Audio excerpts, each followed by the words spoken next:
பையனோட ஓடி வந்த பொண்ணுக்கிட்ட பொண்ணு நல்லா இருந்தால் போதுமா, எவ்வளோ வரதட்சணை கொடுப்பீங்க?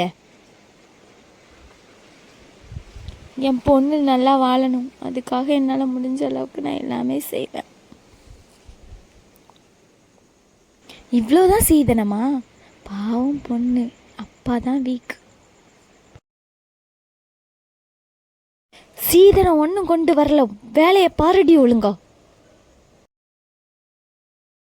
ரிச்சான ஒரு பொண்ணு செகண்ட் மருமகளா வந்தா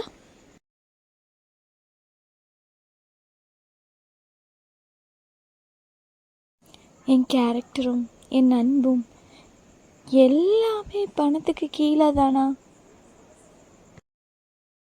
வரதட்சணை கொடுத்த பொண்ணு மரியாதை, வரதட்சணை இல்லாத பொண்ணு வேதனை. Dowry is a crime.